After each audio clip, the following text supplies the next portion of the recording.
Hey guys, welcome back to MEC'S vlog. So if you're a returning subscriber, I welcome you back. If you're a new subscriber, welcome to my channel. So today I'm going to show you how I made this delicious ogbono soup. Trust me, this is not your regular ogbono soup. It is made in a special way, and I want you to stay put to see how I made this. You wouldn't make your ogbono any other way after this.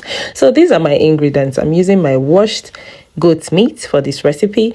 I'm using my diced onion. I'm also using some Uziza leaves as well, and then I'm also using my pumpkin leaf, which we call ugu leaf. Okay, and then I'm using my palm oil. I'm also using cow skin, which has been washed. I'm also using some salt, some roughly blended Scotch bonnet peppers, seasoning cubes, and Ogiri. You can use any seasoning cube you have. I'm also using my crayfish and my Uziza seeds. I blended them together, okay? And I'm using my panla smoked fish and my stockfish. You can use any smoked fish you have, it's fine. And I'm using my obono as well, which has been blended. And this is the secret ingredient, which is my pepper soup spice.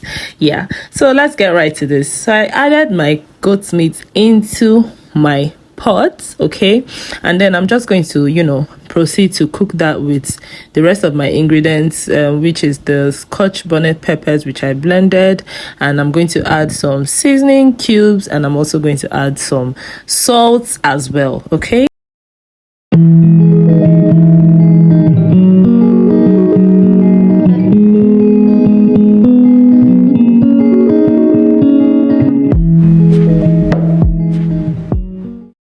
So after adding my pepper, my salt, and 2 seasoning cubes, I'm going to proceed to add in my diced onion. Remember, if you don't like seeing onion inside your soup, you can blend it together with your peppers, all right? So after adding that, I'm just going to stir this and put some water that I'll use to cook the goat meat. Remember, goat meat can be so tough, so you have to cook it first before adding the rest of your proteins, all right? And then after doing that, I'm just going to cover my pot up and allow this to cook, okay?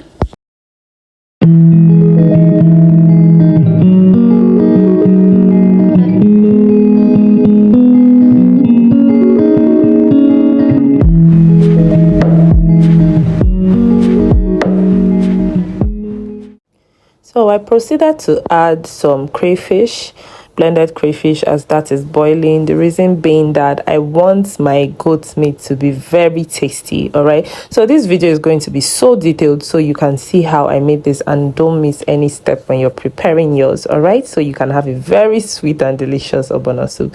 So I'm just going to cover that up and allow that to boil. And as you can see, it has boiled nicely. And then I came back to add in my secret ingredient, the special ingredient, which is the pepper soup spice. All right, so I just added in a little bit because I'm not cooking so much soup, but then if you're cooking plenty of soup, you just have to know how the quantity you're supposed to add, and then be rest assured that you have to taste it to be able to tell if it's okay or if it's not, so you can adjust your ingredients. All right, don't use so much of the pepper soup spice, just use a little depending on the quantity of soup that you're cooking, okay? And then I went ahead to add my panla fish, my smoked panla fish, and my stockfish as well, okay? And then I went ahead to add in some water because now I added the rest of the protein, so I need water to cook it, all right? And then I'm just going to stir that up and cover it to boil, okay?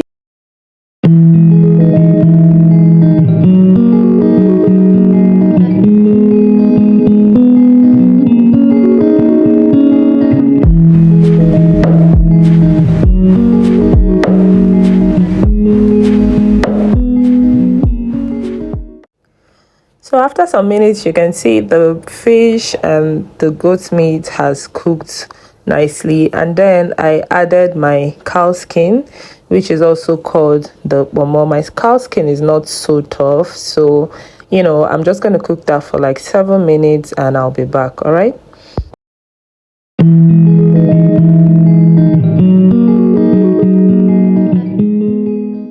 So after 7 minutes, it's time to add in the ogiri. So I just threw that into the pot, because it's going to dissolve inside the pot. So there's no point melting it first, okay? And then I'm just going to stir that, cover it, and allow that to boil.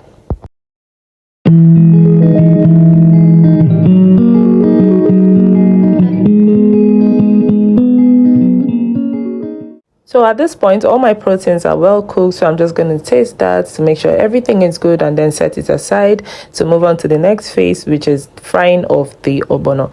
So I'm adding my palm oil into my pan, okay, and I'm just going to allow that heat up a bit before I proceed to add in my onions. All right, so this is me adding in the onion after the palm oil has heated up. Don't bleach your oil, please, don't bleach your oil. All right, so I'm just going to stir that onion to release its flavor into the oil, and then I proceeded to add my obono. Okay, now I'm just going to stir this for about 2 minutes to make sure it's well fried. When it's fried when you start perceiving the aroma of the obono. Okay, so don't over fry it so it doesn't get burnt.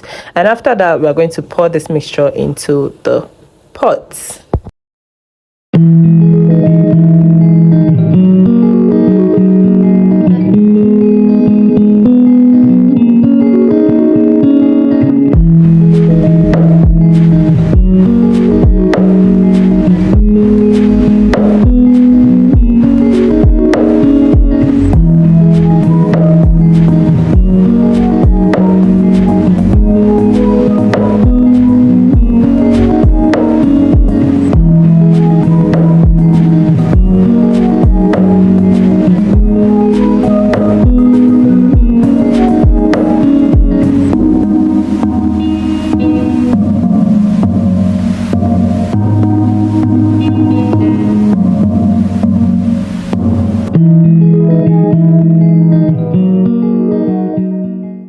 So after that is done, I'm just going to add in some more water to cook the obono. Now remember, now it's time to cook the obono. Okay, so we need that obono to cook properly, so it doesn't have like a funny taste, right?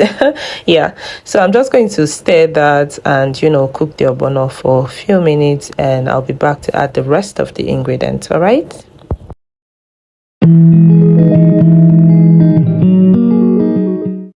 So at this point, I went ahead to add my blended crayfish, which I blended with Uziza seed, of course, and then I also proceeded to add some more pepper for extra heat, for extra hotness, for extra spiciness.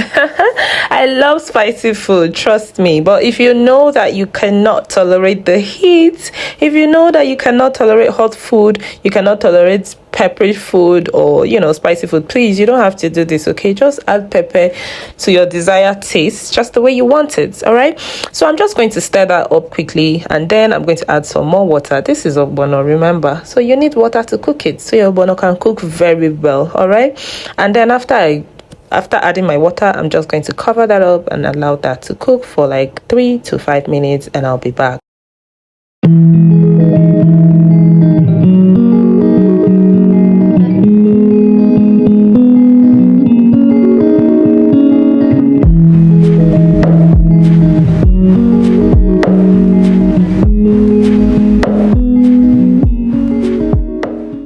And now I'm going to proceed to taste what my ogbono soup tastes like, to know if there are some adjustments that I need to make. And of course there is an adjustment, and you guys know my rule.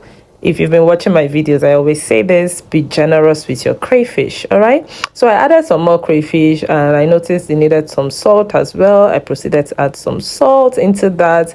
Don't be scared of tasting your food, so your food will not be tasteless. All right, taste it to know what to adjust and what not to adjust. Okay, and then after doing that, I proceeded to add my Uziza leaves, and I also went ahead to add my pumpkin leaf, which of course is called ugu leaf in Nigeria, of course. All right, and then I'm just going to stir that quickly and then allow to cook for extra 1 minute, and voila, it's ready. Okay.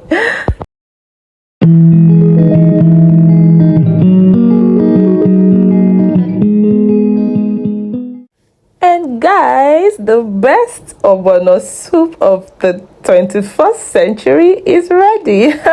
So I hope you try out this recipe. Trust me, if you prepare your ogbono soup this way, you wouldn't want to eat any other ogbono that is not prepared this way. Okay, so guys, if you love this video, please give me a thumbs up, like, subscribe to my channel. Until next time, bye.